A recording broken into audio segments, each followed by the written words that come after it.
बिस्मिल्लाहिर्रहमानिर्रहीम। अस्सलाम वालेकुम व्यूवर्स, कैसे आप सब लोग? उम्मीद है खैरियत से होंगे। मैं भी खैरियत से हूँ। आज मैं लेकर आई हूँ बहुत ही मज़ेदार से गाजर के हलवे की रेसिपी। और ये जो मैं आज आप लोगों को गाजर का हलवा बनाना सिखाऊंगी ना, बिल्कुल ये आपको ऐसा लगेगा कि जैसे आप किसी अच्छी सी बेकरी से जो लाकर खाते हैं ना गाजर का हलवा, बिल्कुल ये ऐसा बना हुआ होगा जैसा आप शादियों में खाकर आते हैं। बिल्कुल ये वैसा बन के तैयार होगा। तो चले रेसिपी की तरफ चलते हैं। आपने जो है ना इस रेसिपी के अंदर आपने हर चीज़ को गौर से देखना है, और यहाँ पर मैं जो आप लोगों को क्वांटिटी बताऊंगी ना, आपने उस क्वांटिटी को फॉलो करना है। तो तभी जाकर ये आपका गाजर का हलवा बिल्कुल बाजार जैसा बनकर तैयार होगा। तो यहाँ पर मैंने 1 किलो गाजर ली है और इसे मैंने कद्दूकश कर लिया है। इसके अंदर मैं डाल रही हूँ आधा किलो दूध, और आधा किलो दूध डालने के बाद हम इसे मिक्स कर लेंगे और फ्लेम को हम ऑन कर देंगे और फ्लेम को हम फुल कर देंगे। और फिर हमें इसे फुल आंच पे बनाना है, हल्की आंच पे हमें इसे नहीं बनाना है। और इसे हमें चमचा मुसलसल चलाते रहना है, नीचे से लगने नहीं देना है। और इसे हम पकाते रहेंगे जब तक कि दूध के अंदर उबाल ना आ जाए ना, तब तक हमें इसे पकाना है। अब ये देखिए दूध इसके अंदर अच्छे से पक चुका है ना। अब इसके अंदर हम डालेंगे इलायची, और इलायची मैं यहाँ पर तोड़ के डाल रही हूँ। तकरीबन 4 से 5 अदद हमने इसके अंदर इलायची ऐड कर देनी है। अगर आपको नहीं पसंद के मुंह में इलायची आए तो आप पिसी हुई जो इलायची होती है ना पाउडर फॉर्म में, वो आप डाल लीजिएगा। बस अब इसे हमें मिक्स कर लेना है, और ये जो साइडों पर लगता जा रहा है ना, इसे भी साथ के साथ हम इसके अंदर ही मिक्स करते जाएंगे। अब ये देखें गाजरों का जो पानी था ना वो खुश्क होने की तरफ जा रहा है, और इसके अंदर जो मैंने दूध डाला था ना वो भी खुश्क हो रहा है। तो जैसे ही आप देखें ना कि बस अब ये बिल्कुल खुश्क होने की तरफ जा रहा है, तो आपने इसके अंदर चीनी ऐड कर देनी है।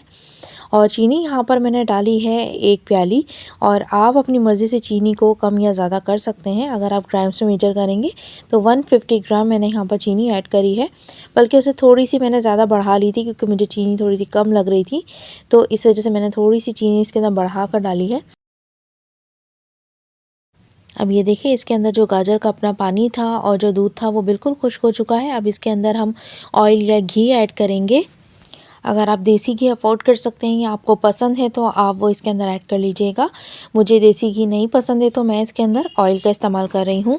इसके अंदर आप ऑयल या घी जो भी डालें, आप इसके अंदर 100 ग्राम मेजर करके डालिएगा। फ्लेम मैंने इसकी तेज़ की हुई है, और तेज़ आंच पे हमें इसे तो 1 से 2 मिनट तक भूनना है, ताकि ऑयल जो हमने डाला है ना उसका कच्चापन दूर हो जाए। अब इसके अंदर हम आधा किलो खोया ऐड करेंगे। गाजर अगर हमने 1 किलो ली थी ना, तो आप ये हिसाब रखिएगा कि दूध और इसके अंदर खोया जो है वो आधा आधा किलो इसके अंदर जाएगा।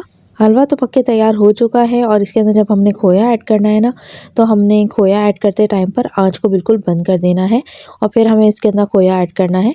अभी आप देख रहे हैं कि ये जो खोया मैंने डाला है ना, तो ये फ्रीज़ हुआ हुआ खोया है। तो मैंने आंच को हल्का सा नीचे जलाया हुआ है, ताकि ये आराम से मेल्ट होके इसके अंदर मिक्स हो जाए। फ्लेम को मैंने ऑफ़ कर दिया है, और इसके अंदर जो खोया डाला था खोया भी अच्छे से मिक्स हो चुका है। बस ये रेडी हो चुका है। अब इसे हम डिश आउट कर लेंगे। बहुत ही मज़ेदार सा गाजर का हलवा बनके तैयार हो चुका है। बिल्कुल ये शादियों वाला बनकर तैयार होगा, जैसे हम शादियों में बहुत ही अच्छा सा गाजर का हलवा खाकर आते हैं ना, बिल्कुल ऐसा बनके तैयार होगा। और लास्ट में इसके अंदर हमने ड्राई फ्रूट डाल देने, वो आप अपनी मर्ज़ी से डाल सकते हैं।